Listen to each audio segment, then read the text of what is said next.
You're the God of wonders.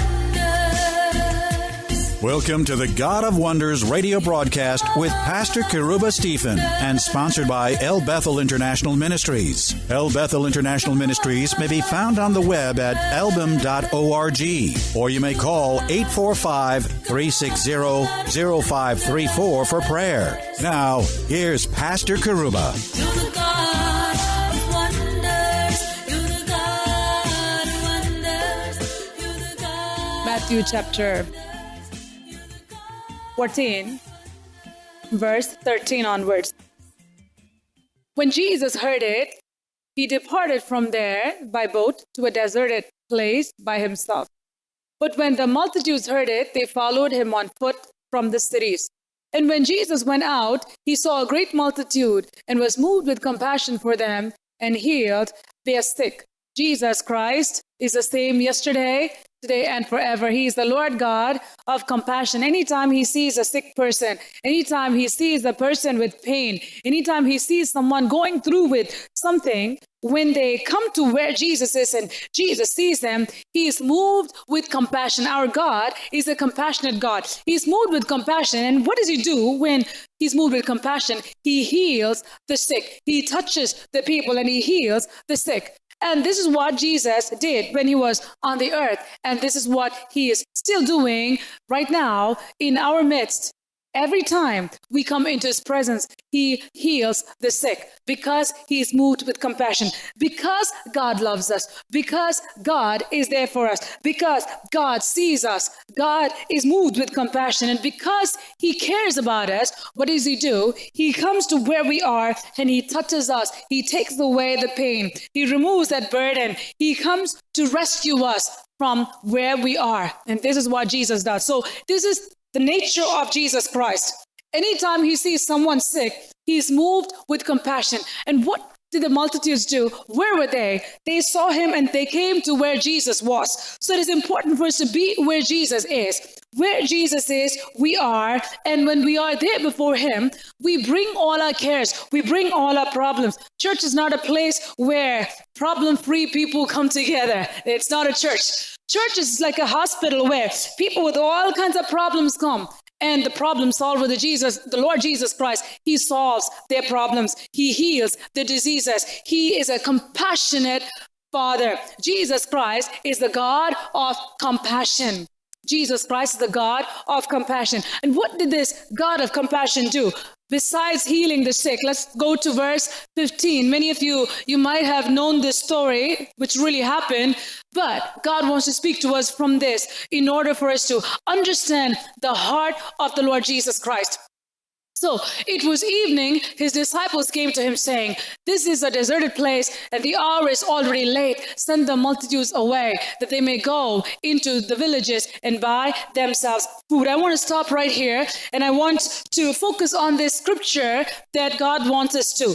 Now, it became late. They had a long service. They were all sitting there.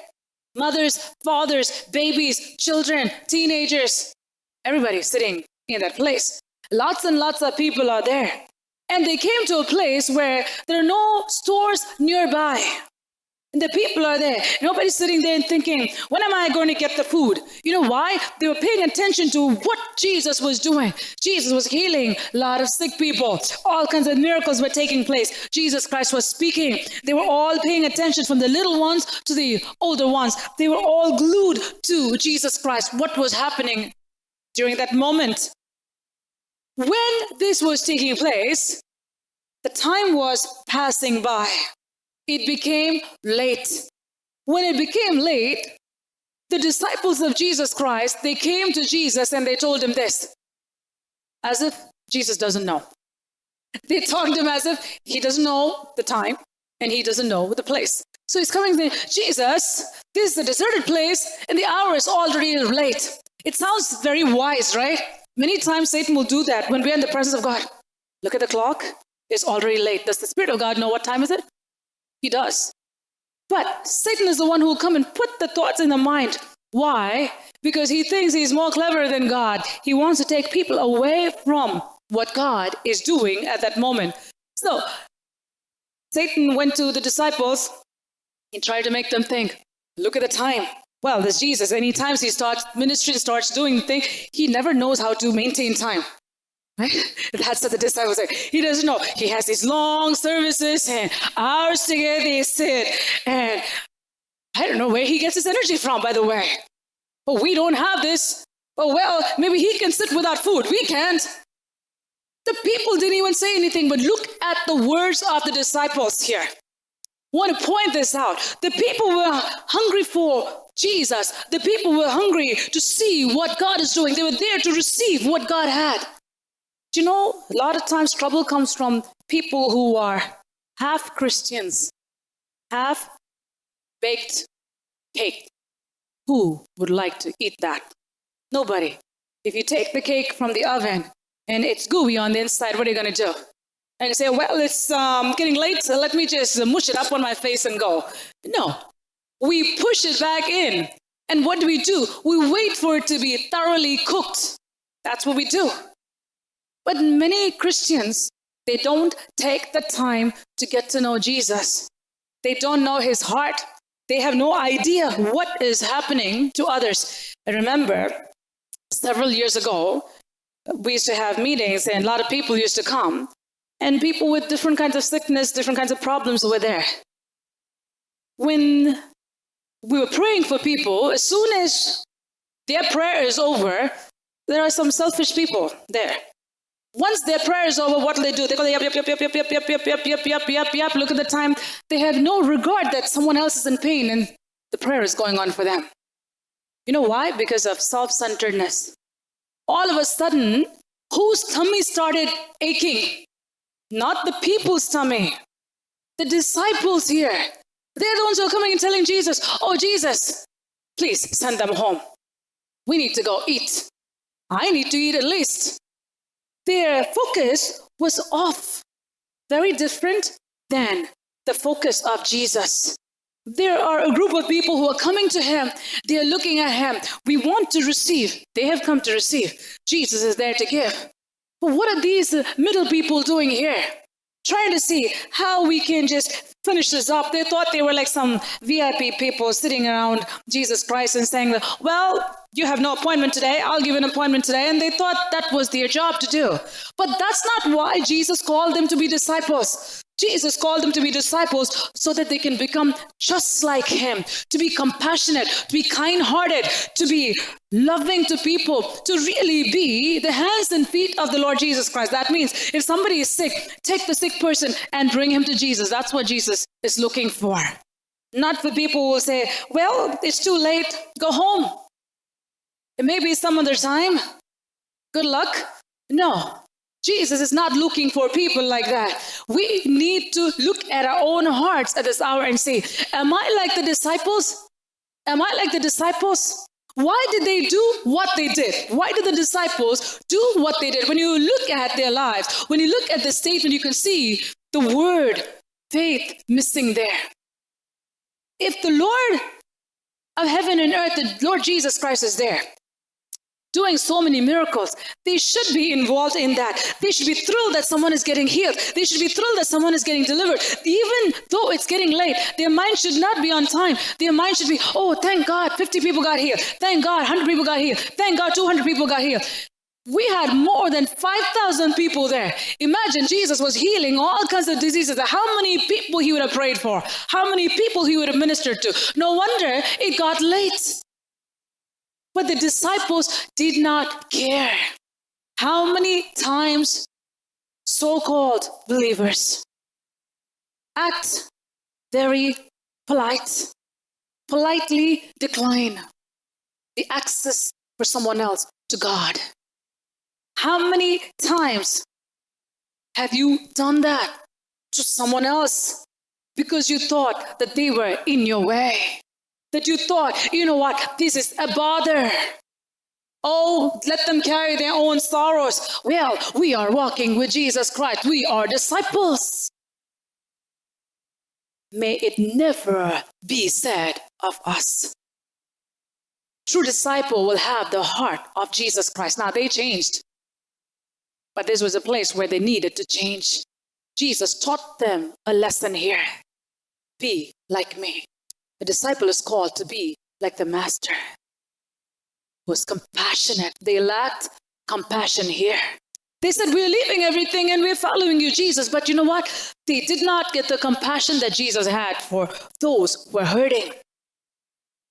So when it got late, they came to Jesus and they told Jesus, well, it's too late, Lord. And the place is a lonely place and no shops nearby, no ShopRite, no restaurant, no grocery store. We can't even buy anything. Lord, just send them home. Let's send them home. Send the multitudes away. Let them go and take care of themselves, that they may go in the villages and buy themselves food. They're coming and telling Jesus what Jesus should do. Have you been in a place like that? Telling God what he needs to do, instead of going and asking the Lord, Lord, what do you want us to do at this hour? That's what they should have done. Many times, instead of us going to Jesus and asking, Lord, there's someone in need. How do you want me to handle this? Lord, there's someone in need. What do you want me to do? We saw during worship, it's important to lay down our lives. If we say that, we are following Jesus Christ. In order for someone else to live, I should be willing to lay down my life so that someone else can live. That's what a good friend will do. What are they saying here? Send the multitudes away that they may go into the villages and buy them food. Let's go to verse 16. But Jesus said to them, they do not need to go away. You give them something to eat. Jesus is telling them, don't send them away. He knows if they are going, they may faint on the way. They are full of energy right now because they're in the presence of God. Nobody came to Jesus and said, Lord, I'm hungry, so I'm sorry. Please excuse me, I'm going home. Not a single person got up. Those with babies and those who didn't have babies and those who had teenagers, nobody got up from the presence of God because the Lord God of heaven and earth was doing something in the lives of everyone who is broken there. But what happens here, while God is working in their midst, you have the disciples really not like the master, coming there and saying, well, Lord, let them take care of themselves. Let's wrap up the meeting, Lord. Jesus did just the opposite. He's a compassionate God. He not only came to heal the sick, but he came to provide for the people. Not just for their bodily healing, but also for their physical needs. When you come to Jesus, Jesus can give you food. That's the truth. When you come to Jesus, he will not only think about, oh, you are suffering with sickness, I'm going to heal you. But he also knows when you're hungry, you need food. He's the only one who can satisfy you physically, spiritually, emotionally, mentally, relationally. Jesus Christ cares for you. Many times, many people don't know. Some don't care. The disciples didn't care. But Jesus cares for us. It's important for us not to look at human beings, but look at God, who cares for us. How much does Jesus care for you? Jesus Christ cares for you to the extent of not thinking about himself. He's the one who's praying for everybody. The disciples are just standing there and watching. He's the one who's pouring out. Hours together went by. He did not think about his physical hunger. Even though he was tired, even though he was doing so much for the people, he didn't complain. He didn't say, well, Peter, send them all home. It's late. No. He cared for the people. And because he cared for the people, he said, we need to do something for them. When the disciples came and said, Lord, send them home. Jesus is not here to send you home empty-handed. I want to tell you this. If you come to the presence of God because you have a need, God is not going to send you home with disappointment. That is not the Jesus of the Bible. All those who came to him and looked to him, their faces became radiant, the Bible says. Radiant with what? With joy. You know, when you get so happy, all of a sudden your face brightens up. When you're sad, your face becomes dull. Those who look to Jesus Christ, those who look to God Almighty, their faces becomes radiant with joy, with gladness. Why? Because God answered them. It's a promise for you. When you come to the presence of God, when you come expecting in the presence of God, when you enter into the presence of God, knowing that, Lord, I'm here to receive. He will not only meet your need for what you came for, whatever reason you came for. Jesus will go above and beyond to give you more than you ask or imagine. That is who my Jesus is. That is the God of the Bible. When you come to God and say, Lord, I don't have eyesight. He not only gave eyesight, but he gave them food too. He said, Lord, I have skin disorder. He not only healed their skin disorder, but he gave them food too. He gives more than you ask or imagine. My God is able to do exceeding abundantly above all that you ask or imagine. But it cost Jesus Christ everything. It took several hours of Jesus Christ's time, his energy, his sleep, his hunger. He was someone who did not think about himself. There is a word for those of you who really want to serve God. If you really want to be used of God, you need to become like Jesus Christ, which is forget about your stomach. Forget about your sleep. Forget about yourself. That's what real ministry is, laying down your life so that someone else can get fed. Someone else can get healed. Someone else can be restored. If that is not in your heart, forget about ministry. Jesus kind of ministry. We can do the disciples kind of ministry. Well, you can go and make a big scene. Oh, I know Jesus. Do you know what? You hardly know Jesus. If you don't have a heart of compassion, you don't know Jesus. You could be walking with him, so to speak, yet not know his heart. If they would have known his heart, they would have not come to him. They would have not told him, Lord, send them away, because they would have thought twice. They didn't. All of a sudden they thought they're giving some wise counsel to who? Jesus Christ, who is the wonderful counselor. May God help us to depend on God, to look to him, to be like him, to be a living sacrifice for God Almighty so that someone can live. But if you are like the people who came to Jesus Christ with a need, say, Lord, I'm here because I know you're doing miracles. Lord, I know that you're doing wonders. I'm in your presence where Jesus is, healing is. Period. Where Jesus is, miracles will take place. Period. Where Jesus is absent, miracles won't be there. When Jesus is, miracles will be there. Where Jesus is, all kinds of healings take place. Whatever you need, he'll give you that and more. And those of you who want to be the hands and feet of the Lord Jesus Christ should also walk just as how Jesus walked. What did he forget here? He forgot about himself. His heart was about the people who were there, the broken who were there, the lonely who were there, the hungry who were there, the disabled who were there, the lost who were there. Who can I heal next? Who can I heal next? Who can I heal next? Who can I heal next? That is who Jesus is. He didn't say, oh, well, I'm hungry. See ya. He didn't say that.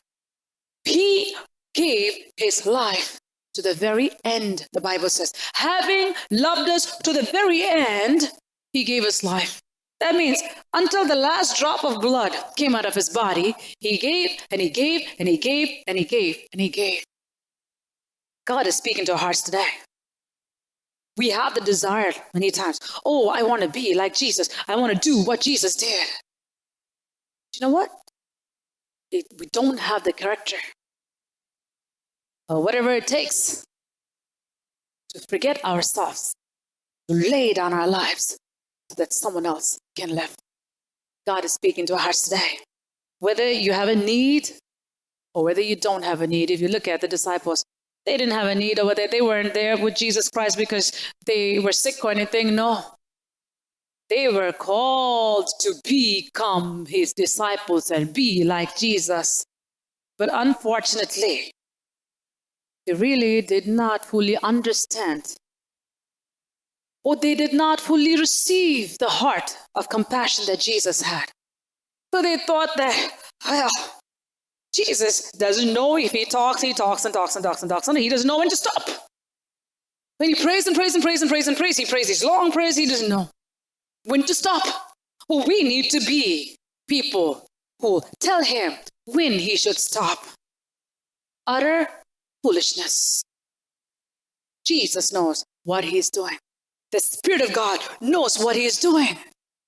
Heart of compassion moves miracles, mountains, moves valleys, moves deserts. Things just shift when the God of compassion comes down in our midst. Lord, I pray for all those who are in need right now. Please touch them and do a miracle for them. We also pray that we become your hands and feet, having your compassion to those who are in need. We pray these things in Jesus' precious name. Amen. Now for our featured testimony of the week, let's hear from Jody Brunetto of El Bethel International Ministries Church of the physical and mental healings that she received from the Lord Jesus Christ. For 22 years of my life, I was addicted to pain medication, and then I became addicted to heroin. Jesus healed me from the addiction, from depression, and from fibromyalgia. What Jesus has done for me, he can do for you too. You're the God of wonders. This broadcast with Pastor Kiruba Stephen was sponsored by El Bethel International Ministries. You may find El Bethel International Ministries at elbim.org. That's elbim.org. Or call 845-360-0534 for prayer. That's 845-360-0534.